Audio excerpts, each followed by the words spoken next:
Good afternoon, everyone. My name is Valerie Negron, and I will be your host today. Thank you for joining us for the first webinar of our data training webinar series. This series was created to teach those interested in ERS data how to access and utilize our various data products directly from the experts. You can find the full schedule of upcoming data training webinars by visiting www.ers.usda.gov/data-training-webinars. Before I introduce our speaker, I would like to remind you that this webinar is being recorded and will be posted on the ERS website next week. If you have any questions during the webinar, please enter them into the chat feature at the bottom left-hand corner of the screen, and our economists will answer them during the Q&A portion. Now, I'd like to introduce our speaker, Wendy Zhang. Wendy is a research agricultural economist with ERS's International Trade and Development Branch in the Market and Trade Economics Division. Her research interests center on macroeconomics and labor and spatial economics. Wendy holds a PhD and a Master's of Science degree in economics from the University of California, San Diego, and a Bachelor's of Science degree in mathematics and economics from Cornell University. Thank you for joining us today, and Wendy, you may begin your presentation. Thanks so much, Valerie. Hello, everyone. Thank you for joining us in today's webinar featuring ERS's Agricultural Trade Multipliers, the first in our data training webinar series. I'm Wendy Zhang, one of the contributors to the Ag Trade Multipliers data product. One of the incredible things about working with the Ag Trade Multipliers is realizing how important it is for informing the public and the government about the benefits of trade for our economy and for creating jobs. This is a tweet from Tom Vilsack, the current Secretary of Agriculture, one of his first tweets when he took office in 2021, talking about the role of trade in supporting American jobs.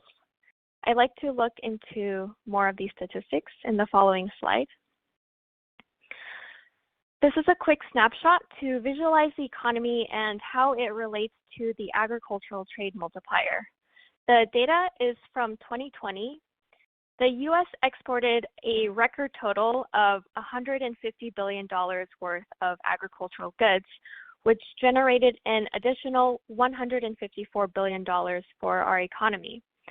This was a total of $304 billion that contributed to our GDP.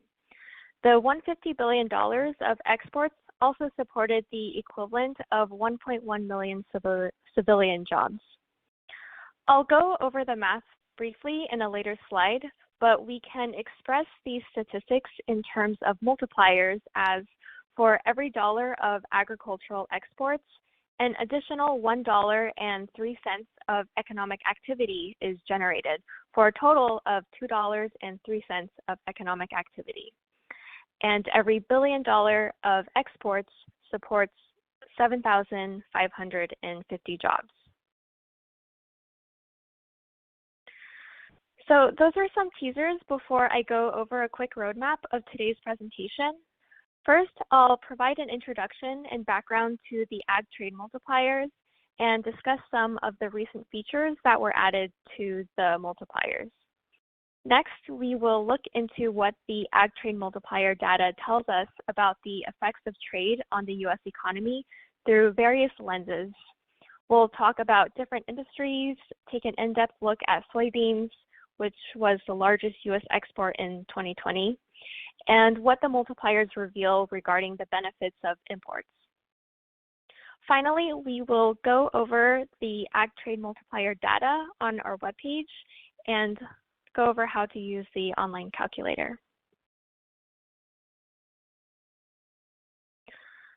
So I'll start with defining the agricultural trade multipliers and talk a bit about why they're useful to look at. The ATMs, short for Ag Trade Multipliers, allow us to measure the effects of agricultural exports on the U.S. economy, in particular looking at the output and employment effects, and specifically focusing on farm and food products. The methodology that we use is an input-output model. So this is a quantitative economic model that represents the interdependencies between different sectors of the US economy. So for example, say China wants to export $1 billion worth of soybeans from the US. Your first thought is that this will bring business for farmers who grow soybeans. But that's not the end of the story. This also helps the fertilizer industry. It requires services from the trucking industry. Farmers have to buy and maintain farming equipment, so there's business for the manufacturing industry. Even the bank gets involved if loans are needed, so the banker gets paid when China wants to buy US soybeans. You see how the trade purchase might just be for soybeans, but it creates activity and jobs in all these different sectors in the economy, and the input-output model will help us to measure that.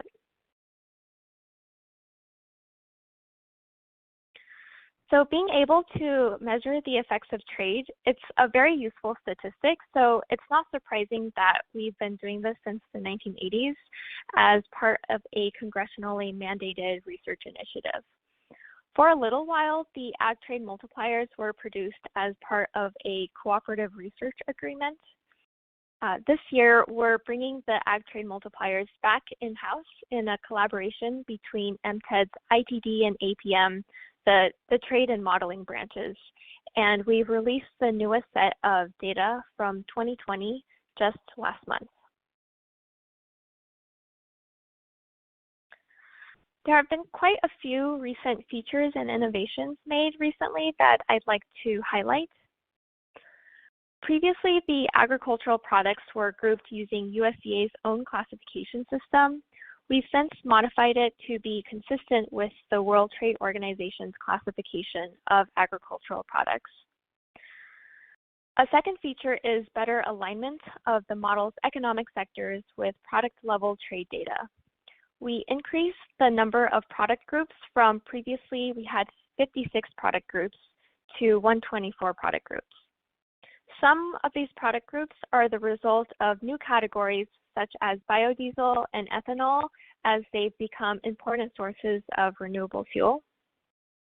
We've also broken down existing product groups further, such as oilseeds and other crops into more specific groups such as soybeans, other oilseeds, and we've broken down vegetables into tomatoes, lettuce, asparagus, etc. I mentioned previously that the ag trade multipliers use an input-output model. We recently adapted use of the supply use input-output tables from the Bureau of Economic Analysis, which is an improvement from previously used tables in that the supply use tables augment industry economic account statistics. Basically, these newer tables look at the contribution of specific industries and commodities to GDP in better detail and are also able to account for firm-level heterogeneity. We also now supplement our labor data from the Bureau of Labor Statistics to also now include the USDA's ARMS survey to estimate the labor requirements of agricultural production. So ARMS provides additional detailed categories for certain crops and animals. The labor requirements, which help us estimate how many jobs are supported by US exports, are measured in full-time equivalents, which you can think of as a typical 40-hour work week, 52 weeks in a year, for a total of 2,080 hours in a year. Finally, and yes, there's been many changes, the ag trade multipliers now distinguish non-competitive imports, such as bananas, cocoa, coffee, tequila, from other agricultural imports. So why is this an important distinction? These goods are not produced in large quantities in the US, so the distinction is important in our model because imports usually suggest that if we didn't import it, we might then produce it domestically. But that's not really the case for these goods. So we want to treat them differently from competitive imports. And they're nearly 10% of our imports, which is not an insignificant amount.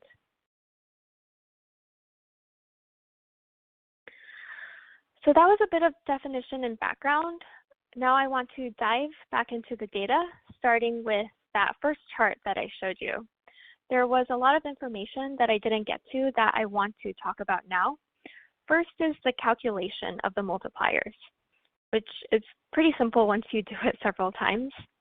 So remember that we had 150 billion in exports, 154 billion in additional economic activity, for a total of 304 billion in economic activity. We take the additional generated economic activity, 154 billion, and divide that by the export value, 150 billion, to get 1.03, which is going to be our value for the overall agricultural output multiplier for additional economic activity. We also calculate using 1.1 million civilian jobs, divide that by 150 billion exports, and get that for every $1 billion of agricultural goods we export, we require 7,550 jobs, which is then our employment multiplier. Next, I want to walk you through how we can break the $154 billion of additional economic activity down into industry groups. So in this graphic on the right-hand side, 68 billion, this purple stack of coins, was in the services, trade, and transportation sector. 41 billion, the black stack of coins, was in manufacturing. 32 billion was in the farm industry. We picked green for crops. And last but not least, or actually it is least, 13 billion was in food processing. We can calculate a multiplier that's sector specific or even commodity specific. So speaking of commodity specific multipliers, that brings me to an example where we calculate the multiplier for soybeans. This infographic walks us through all of the trade and economic activity statistics for soybean exports in 2020. I've broken the image down into 3 slides, but you can view the full infographic online in our Amber Waves publication.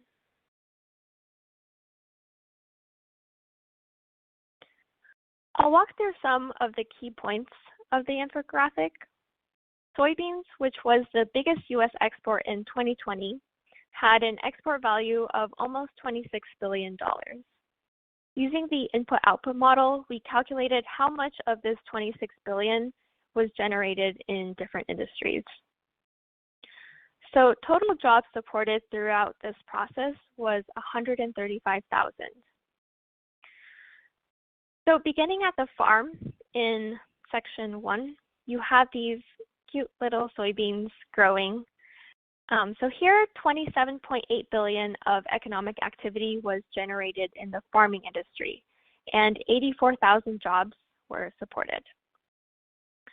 Then we load the soybeans onto the truck and move on to point 2. We're here in total, 0.12 billion was generated in transportation, along with 500 jobs. Next, we arrive at the soybean processing plant past this gas station. So to the next slide. So right now the truck is at the warehouse at point 3. So this place includes food processing, services, and other manufacturing industries, which generated a total of 15.9 billion in economic activity and 50,000 jobs. And finally, in point 4, trade services, which include warehouse, storage, wholesale services, was 0.14 billion and supported 600 jobs.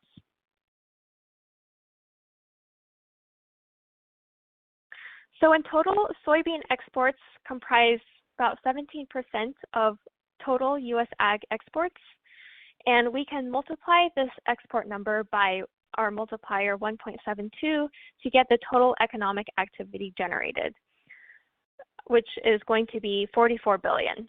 So this is similar to the 304 billion total economic activity number that we saw in the previous chart. And we can multiply our export number by 5,275 jobs per billion exports to see that soybean exports supported 135,000 jobs.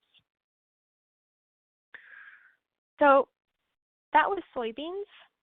This table also shows statistics for corn, cotton, beef, and biodiesel. So for biodiesel, for example, from the third column, you could say that for every $1 exported in biodiesel, this generates an additional 74 cents in economic activity for a total of $1.74 of economic activity. And in the second column, we can say that every $1 billion exported in biodiesel generates 4,444 jobs. I want to point out how these statistics can vary quite a bit between commodities, and this reflects the different labor intensities required to generate a particular commodity. For example, it requires more labor to produce beef than to grow soybeans. The multiplier here is more than double at 11,000 compared to soybean at slightly over 5,000.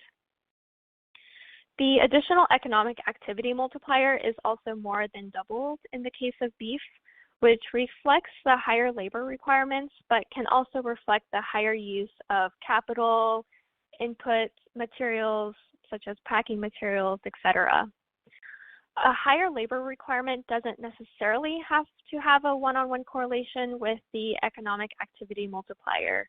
So for example, if you look at corn and cotton, the second and third rows, cotton has a higher labor requirement, but generates less economic activity per dollar of exports.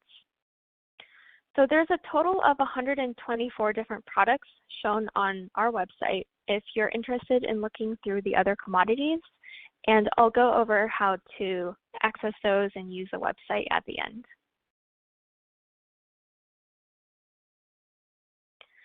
So we've been talking a lot about how U.S. agricultural exports help generate economic activity in the U.S.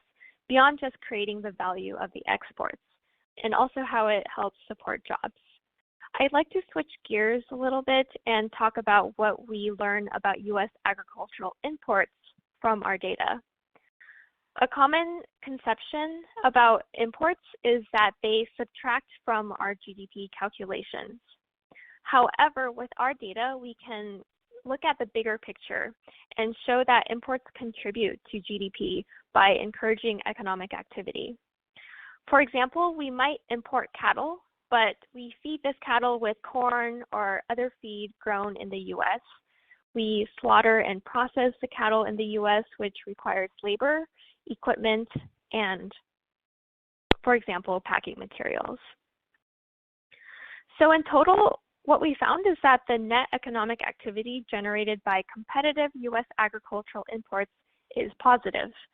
This would be the total economic activity generated minus the import costs of the import goods.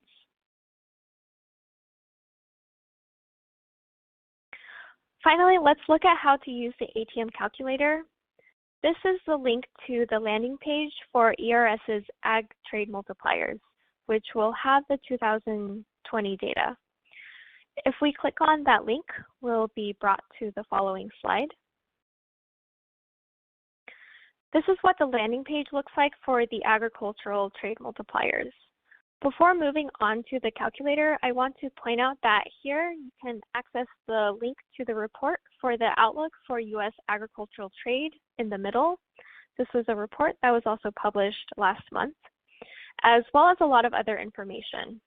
On the left-hand side bar, there's a glossary of definitions at the bottom, documentation that describes the data and methodology, and also a 2020 data overview page that includes tables and analysis of the impacts of agricultural trade in 2020. We can click the calculator tab highlighted in blue to bring us to the calculator. So this is the calculator page. The first step is to choose a commodity group category. You can choose a broad industry category. So here we've selected all ag exports as an example, or we can click on step 1B to choose a customized bundle of individual commodities, which I'll show in the next slide. I want to note here that when you're using this calculator, after you hit submit for each step, it will look like nothing has happened, but don't worry, the calculator is taking in your input. So to proceed to the next step, you're just going to have to manually click on the tab for the next section. So here I'll show step 1B, where you can go ahead and select any customized bundle of commodities that you wish. So I can select several of these by just clicking on the white boxes. Next, we'll select the multiplier type. So there are two types of multipliers, producer and port multipliers. The difference between these two multipliers is that producer multipliers reflect the value of the commodity at the farm gate, while the port multiplier also is going to include transportation and trade costs. The producer multiplier is pretty straightforward. If you select that, you can go ahead to review the results. I want to go over if you instead want to select port values. You'll be prompted to enter your own margins, and ERS also has suggested margins on the left-hand side based on the data you've selected. I would say in general, unless you have very specific requirements on your data, I would just copy the ERS multipliers and move on to the results. And you'll see why in the next slide. So here's the final stage showing the calculator results. This table was actually very long, so I'm showing just the beginning and end of the table, so you can see kind of what it looks like on the bottom. The first two columns give us the multipliers using the ERS calculated margins. The first column you'll see is the employment multiplier, and the second column is the total output multiplier. And then the third and fourth columns will show the results from the margins you may have inputted from the previous step. So in the third and fourth columns, the first line will show the overall multiplier for all the commodities selected, and the entries below that will always be blank. So it's not because you failed to input something. And then finally at the bottom, there's options to display the ERS calculated margins, print the results, or save the table as an Excel file. And so before I close, here's just a few ways to stay up to date with ERS research. We have a social media on Twitter and LinkedIn.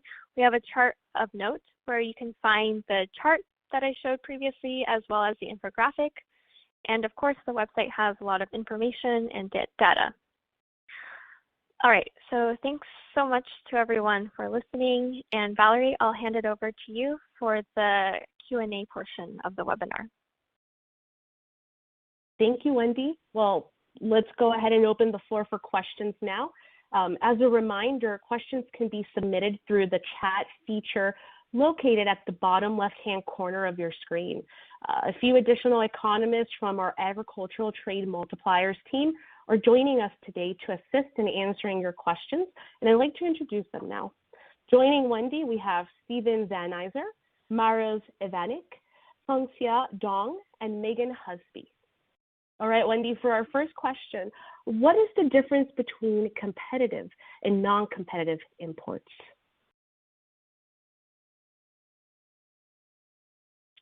Thanks so much for the question, Valerie. So the difference between non-competitive and competitive imports is that the non-competitive imports are going to be goods that are not produced in large quantities in the US. So in our model, we want to distinguish between the two because usually with competitive imports, that would suggest that if we didn't import it, we would produce it domestically, but that's not true for the case of these goods. Thanks, Wendy. Next question from someone who says, I noticed for the soybean multiplier that the infographic reports 1.72 as the multiplier, but the calculator reports 0.72 as the multiplier. Can you explain why there is a difference? That's actually a really great question. I'd like to clarify that. So I'll take us back to slide 12. So here we're showing 1.72 as the total multiplier, and then in the following slide you'll see, right, as the listener mentioned, 0.72 as the multiplier. So this is actually not an error. The 0.72 is the additional economic activity multiplier on top of the value of the exports. So once we add in the value of the exports, that becomes the total economic activity multiplier, which is going to be the 1.72 that we see here. And in general, when we're reporting the multipliers in our data on the calculator or in our publications, the keyword I think you want to look at is whether we're using the word total, which is going to add the value of the exports, or if we're using the word additional, which is going to be the 0.72 for the soybeans, for example. But thanks, great question. All right, next question. Can you explain again the difference between port and producer multiplier? Of course. So let me go back to, I believe it was slide 19. Yes. So we actually calculate both port and producer multipliers. So the producer multiplier is going to be the value of, so it's going to be the value of the commodity without any of the shipping or the trade costs. And then, so that's the producer value multipliers. And then the port value multipliers are going to include these trade and transportation costs. Thank you, Wendy. Next question. Does the data product also have import multipliers? I believe, so I'll pass this question on to Megan. Megan, would you like to answer this question? Sure, thank you, Wendy. My name is Megan Husby. The end use of a product is what determines its multiplier effects. We currently do not have import multipliers as there's no end use data available for imports that would allow us to be able to measure their indirect economic activity. So no, currently there is not an import multiplier. Thank you, Wendy. Thank you, Megan. For your next question, in comparing the 2019 and 2020 multipliers, why are the multipliers for 2020 lower compared to the previous year? That's a really great question. So for just a bit of background, if you go on our website here, so you can actually grab the multipliers from 2019 as well as 2018 and 2017, and in that sense, you can compare them to the multipliers for 2020. So the multipliers for 2019 are lower than for 2020, and there's a couple reasons why the multipliers for 2020 are lower compared to 2019. One is because of the change in composition of export products. For example, recently soybean exports have really increased by a lot, and the multiplier for soybeans is quite low compared to those of other commodities.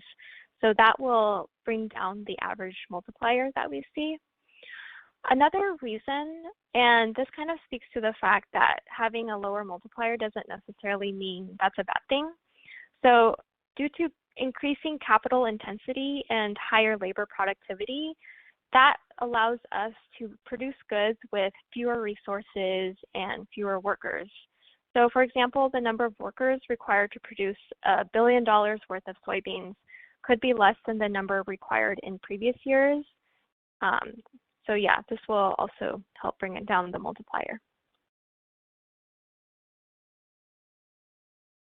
Thank you, Wendy. Next question.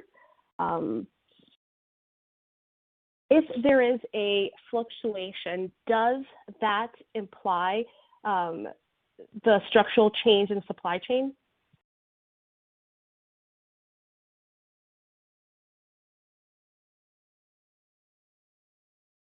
And let me go ahead and ask that question again, Wendy. So one of our listeners says, can we compare the employment multiplier year by year? If there is a fluctuation, does it imply the structural change in supply chain? Okay. Yeah, so if the employment multiplier is changing from year to year, does that imply a structural change in the supply chain? So yeah, so I mentioned that one of the reasons could just be due to increasing labor productivity or increasing capital intensity. But yes, I think changes in the structure of the supply chain could also be a reason, yes.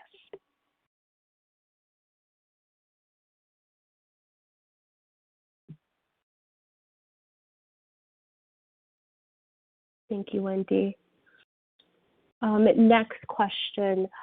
Do you have any other industries or economic activities to compare this impact to in order to put it in context? I believe this question may have come up around slide 13. So let me go ahead and ask that question again.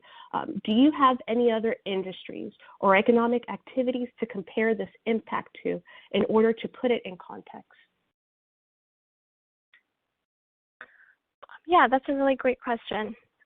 So I'll pass this question on to Maros. Maros, would you like to answer this question? Yes, thank you, Wendy. I'm Maros Ivanik. So if I understand the question correctly, there are additional industries that are included in this calculator, a total of 124, I believe. These are all agriculture-related industries. We have not presented them here because it would be just a big table. Of course, you can go navigate to our website, go to the calculator, and you'll be able to get these multipliers for every single commodity industry included in our calculator. Of course, non-agricultural industries would not be available. They were not addressed in this work. Thank you, Maros, and thank you, Wendy. For our next question, how can these data be useful in policy decisions? That's a really great question.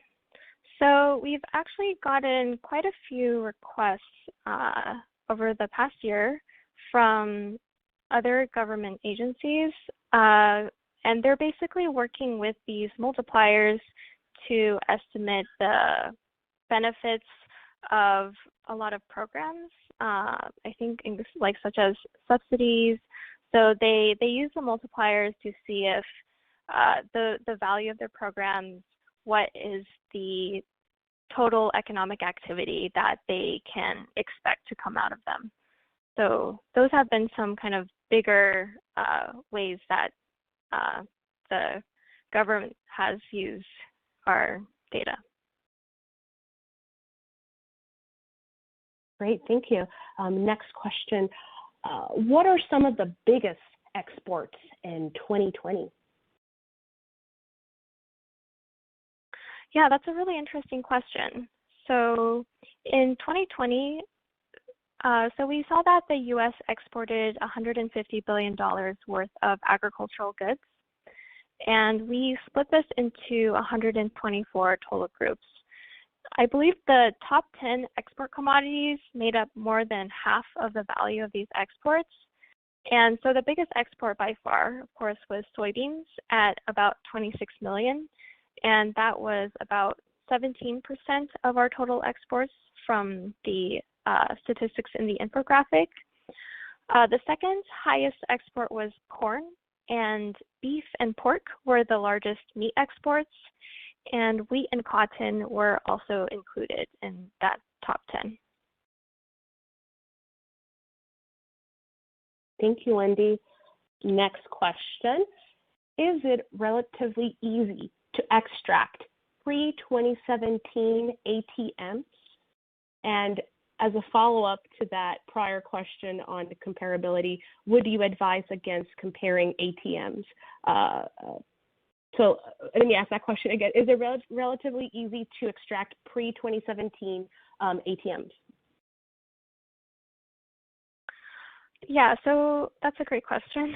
For the first question, yeah, whether it would be easy to extract pre-2017 ATMs.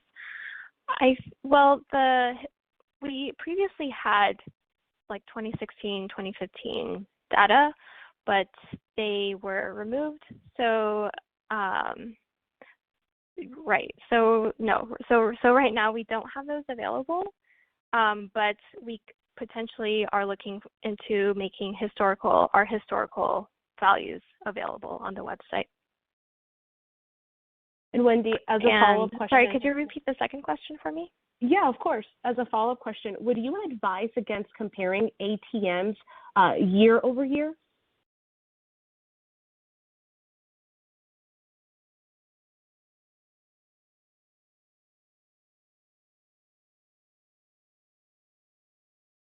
Oh, Wendy, I think you may be on mute. The follow-up question is, would you advise against comparing ATMs year over year? Maros, would you like to? If I may. Yes. Thank you, Valerie. So I would say that, of course, we are producing this time series with the hope that some interesting information can be extracted and understood from the variation over time. But I would like to also mention and direct our listeners to the methodology description, which also makes it very clear that we rely on a lot of data sources which are not updated annually. So some major updates happen only every 5 to 7 years. Some updates are more frequent. So it is important to read the documentation and understand that some of the differences in the ATMs may come from these changes of the underlying data that serves as input for our work.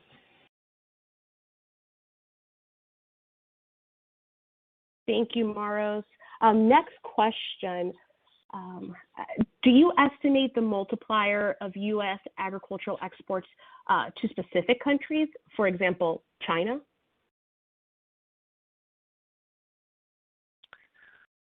So yeah, that's a great question. So right now we don't do country-specific multipliers, but it's definitely a possibility in the data.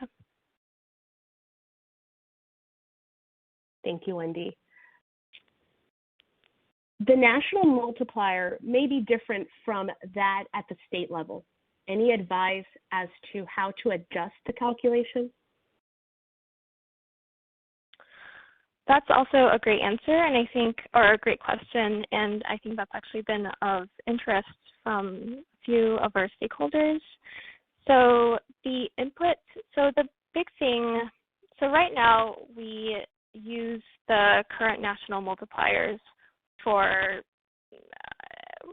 requests about state multipliers. In general, if you want to get more specific, so more accurate for the state level, would require the use of constructing a state-level input-output table, which currently we're only using the national-level input-output table from the BEA. But it's a good enough. It's a proxy for now, I suppose. Thank you, Wendy. Here's another question. Is it relatively easy to extract pre-27? Oh, I already asked that one. My apologies. Next question, Wendy. How are biodiesel and ethanol input-output data incorporated? Were they updated in the source data or updated in your calculations? So the biodiesel was the biodiesel and ethanol, I believe, were updated in our calculations and in our model. But Stephen, would you like to expand on this? Actually, I don't think that I would be well positioned to answer that question. This is Steven Zonizer, but so I'll punt on that one. Okay, no worries. So yeah, so something that we added to our model. I believe the BA previously also had these commodities in their input-output tables because the supply use tables from the BA are not agricultural specific.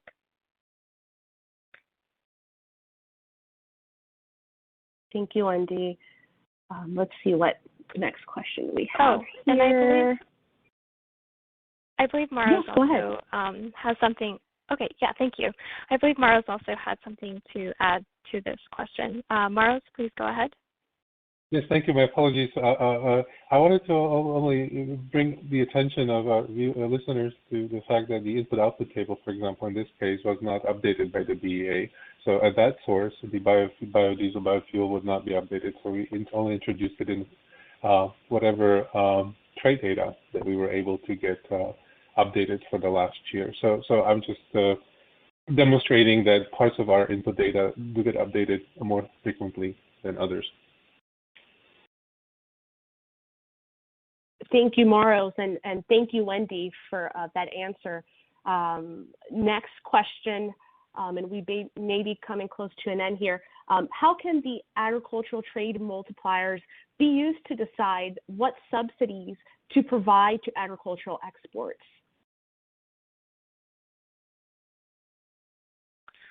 Yeah, that's a great question as well. Okay. So I think the thing that I would want to note is that the multipliers are going to tell you how many jobs will be supported from each commodity, as well as the economic activity multiplier. But currently the data doesn't speak about which group would benefit the most, or like what is the U.S. efficient at producing. So I think those questions have to kind of be kept in mind when you're thinking about these things.